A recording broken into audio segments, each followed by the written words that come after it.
Welcome to Govq, the new game show where you get to show off what you know about American government and politics. My name is Mr. Review, and I'm here to make the complex simple and the confusing clear. How does Govq work? Simple. I'll read you 10 questions. Answer the first question correctly and keep playing. Answer all 10 questions correctly, and you're the big winner. Wait a minute. You're the winner? Democracy is the big winner. Welcome to Govq. Let's play. Question number 1. Family, more than anything else, teaches us how to think politically.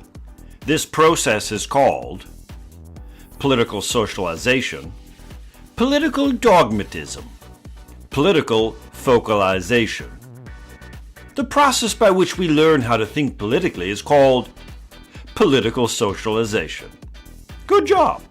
Number 2. What role do elites play in the American political process? Elites? They moderate the debate.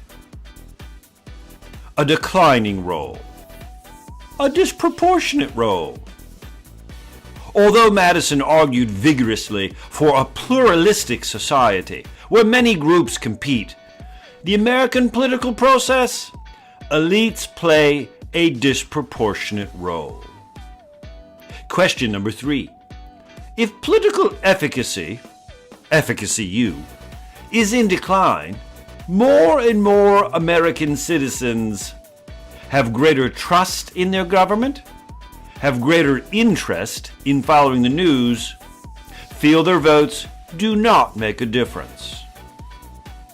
Well, efficacy is all about trust. So if it's in decline, we feel that our votes have less of an importance. We feel that our votes do not make a difference. Question number 4. Which of the following would be expected to be true when analyzing the demographic characteristics of American citizens? Religious voters are growing in numbers as more and more Americans worship regularly. Catholic voters can overwhelmingly be found on the right side of the political spectrum. Evangelical voters would most likely be found on the right side of the political spectrum. Although fewer and fewer Americans are religious, a large block of voters do call themselves evangelical, and you can find them on the right side. Number 5. In what region of the United States would you most likely find conservative Republicans? West Coast, Midwest, South. We call it the Solid South, overwhelmingly filled with conservative Republicans. Number 6. Evidence suggests that the single greatest factor determining political opinion is family influences, a teacher, experience. Oh, how I wish my students would say, it's all because of Mr. Review. But according to political science, the single greatest factor determining political opinion is family. Number 7. Which of the following voting trends is most accurate? Jewish voters tend to vote Democratic. Catholics have overwhelmingly realigned with the Republican Party. Women tend to lean right on the political spectrum. Voting trends? Accurate? Jewish voters tend to vote Democratic. Question number 8. This amendment extended suffrage to women. Suffrage? You mean the right to vote? Suffrage. Women?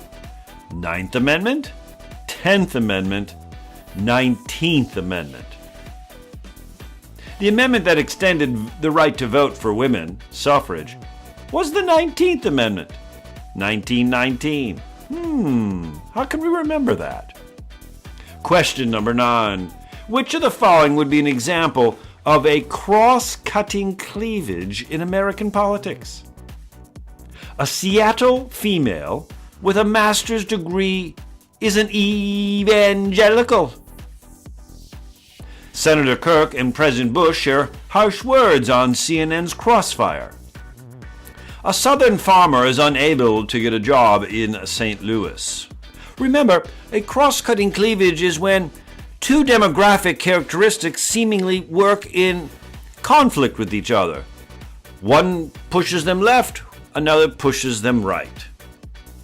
So the cross-cutting cleavage here is a Seattle female with a master's degree is an active evangelical. A Seattle female would overwhelmingly be left, a liberal. A master's degree with more education pushes them to the right. And of course, an active evangelical even farther to the right. Many cross-cutting cleavages in that example. And finally, number 10. How are you doing? Are you in it to win it? Let's do it. Let's get all 10 right. Which of the following can be counted on the most? For voting at high rates, even for primary elections. Well, we know outcomes and turnouts for votes is relatively low in America. Even for presidential elections, 50% is a pretty good turnout. But in primary elections, where we're choosing candidates, even less, more like 30% turnout. Who can we count on the most to vote regularly? Rank and file members of political parties, activists, or independents? The group in political science that's the most active in voting, activists! These tend to be older, more educated, highly ideological, and boy do they vote. Activists. How'd you do? Did you get all 10 questions correct? Wonderful! You're the big winner. And you're not just the winner. Remember what James Madison said, the very success of democracy depends upon the knowledge and skills of its citizens. Sounds to me like you're making our democracy stronger. I'm Mr. Review. I'm here to make the complex simple and the confusing clear. You've been playing Govq, the game show where you get to show off what you know about American government and politics. See you next time on Govq.